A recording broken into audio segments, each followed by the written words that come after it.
Hello everyone, how are you doing? I hope you all are doing well. My name is Anjali and you are watching me on English by Anjali Yadav.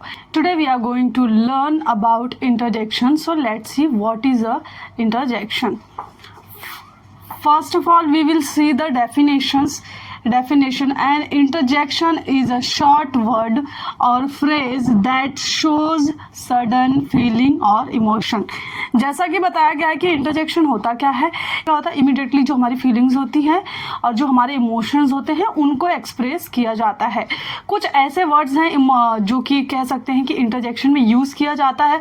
Mostly जब भी हमारे English conversation होती है, हम English बोलते हैं, तो उसमें क्या होता है मोस्टली वो सारे वर्ड्स, वो सारे इमोशंस को यूज़ किया जाता है कि अपने इमोशन एक्सप्रेस करने के लिए एंड अपने फीलिंग्स को एक्सप्रेस करने के लिए।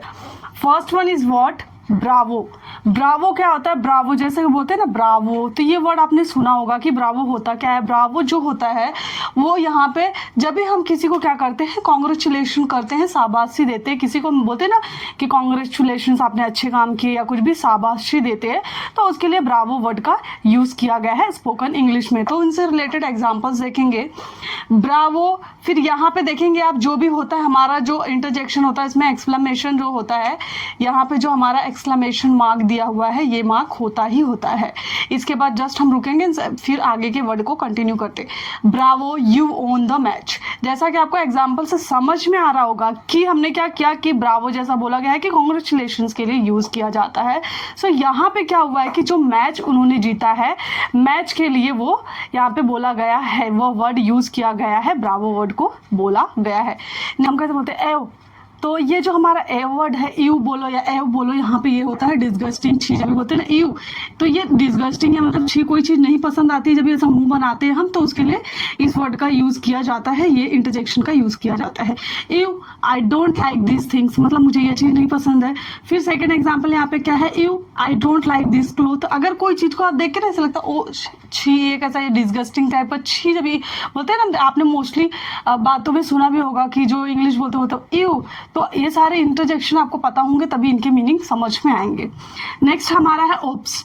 ओप्स का तो आपने देखा होगा बहुत ही ज़्यादा यूजेस होता है, मेकिंग मिस्टेक बोला गया। ओप्स जो होता है बोलते हैं ना ओप्स, मोस्टली ये आप कह सकते हैं कि फेमस इंटरजेक्शन है, ऐसा भी आप कह सकते हैं। ओप्स के यूजेस बहुत ज़्यादा मात्रा में होते हैं, उसका मतलब होता है मेकिंग अ मिस्टेक, मतलब कि गलतियाँ जो करते हैं। तो यहाँ पे बोला oops I missed the train, कि आपको समझ में आया एग्जाम्पल से? Oops I missed the train, मतलब कि ये सारे यूजेस क्या होते हैं, ये सारे वर्ड के यूजेस होते हैं एक्सप्रेशन दिखाने के लिए, बताने के लिए कि चीज़ें हो क्या रही है, किस माहौल में यूज़ की जा रही है। Let's see some other interjection. अब हम देखने वाले हैं अपने नेक्स्ट कंजंक्शन अब हम देखने वाले नेक्स्ट इंटरजेक्शन जो कि है एपी। एपी मीन्स क्या होता है? सेलिब्रेशन। जब भी हम खुश होते हैं, एक्सप्रेस करते हैं अपने इमोशंस को, एपी ये चीज़ हो गया ऐसे करके हम बोलते हैं। यहाँ पे बोला है एपी, we are going to London. जब भी आप सेलिब्रेट करते हैं या खुशी के माहौल को एक्सप्रेस करते हैं तो यूज़ किया, देखिए जैसा कि सेंटेंस में बोला गया है, एपी we are going to London. Next बोला है एपी my result is out. It means कि रिजल्ट भी आता है, हम खुश होते हैं, तो एक्सप्रेशन के लिए एपी का यूज़ किया है। आओ, आओ का मीन्स का स्वीट और क्यूट जो जस्टर होता है, कह सकते हैं हमारा स्वीट और क्यूट जो इमोशन फीलिंग होता है उसके लिए होता है। देखते होंगे बोलते हैं कि aww you are looking so beautiful, तो वो उनके एक जो जस्टर होते हैं उसमें वो बोलते हैं। सो वही है। नेक्स्ट हम देखेंगे क्वेश्चनिंग है ना। क्वेश्चनिंग का जो राउंड होता है उसमें बोलते हैं ना, इसका मतलब होता है ना करके कैसे बोलते हैं? शी वॉज हैप्पी, या तो हम इसे बोलते हैं ना शी वॉज हैप्पी, या तो ऐसे करके वो जो वर्ड्स हैं वो है उनकी मीनिंग। आउच आपने देखा होगा मोस्टली लड़कियों के लिए यूज़ होता है। आउच में तो होता है हर्ट और पेन, जब भी हर्ट होते हैं, पेन होते हैं, उनके लिए आउच का यूज़ होता है। जैसे मैंने यहाँ पे एग्जाम्पल लिया, ouch I got hurt. It means कि इससे समझ में आता है कि आपकी फीलिंग क्या, आपके इमोशन क्या, आप बोलना क्या चाहते हैं। ये जो हमारे इंटरजेक्शन है वो क्या करते हैं? एक्सप्रेस करते हैं आपकी फीलिंग्स को और इमोशंस को।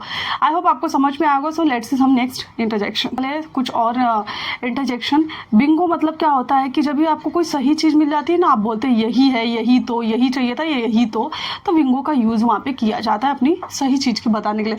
Bingo I was looking for the same set. तो यहाँ पे बिंगो वर्ड जो हमारा क्या है, ये जो बिंगो वर्ड यहाँ पे यूज़ किया, हमारा बस मेन मोटिव था कि वर्ड को कि एक्सप्रेस चीज़ों को क्या करना चाहते हैं, फीलिंग को बताना क्या चाहते हैं कि हाँ मुझे यही सेम शर्ट ढूंढ रहा था या चाहिए था। तो नेक्स्ट हमारा है स्प्लेंडेड। स्प्लेंडेड मतलब होता है एडमायर करना, किसी की क्या करना, प्रशंसा करना। कोई चीज़ आपको पसंद आई तो उसकी क्या करना, प्रशंसा करना, उसको एडमायर बोलते हैं, स्प्लेंडेड बोलते हैं। बोलते हैं। एग्जाम्पल से आपको समझ में आएगा। स्प्लेंडेड, यू प्लेड वेल, जैसा हम बोलते हैं ना वाह वाह क्या अच्छा खेला आपने, तो वाहवाही करना, किसी की कह सकते हैं प्रशंसा करना या किसी की वाहवाही करने के लिए स्प्लेंडेड वर्ड का यूज़ करते हैं। Let's see the next example. Splendid you like the video, कि बोलते हैं ना वाह वाह आपने वीडियो देखा, तो ये कह सकते हैं आप एक तरह से प्रशंसा करना, एक तरह से वाहवाही करना। It's all for today. I hope आपको जो भी है इंटरजेक्शन समझ में आया होगा। पहली बात तो मैं इंटरजेक्शन पढ़ाना नहीं चाहती थी, इसमें कुछ मुझे उतना मीनिंगफुल लगा नहीं है, बट फिर भी मैंने आप लोगों के लिए किया। आई होप आपको समझ में आया होगा। And it's all for today, so thank you so much for watching this video. Till then, bye bye and take care.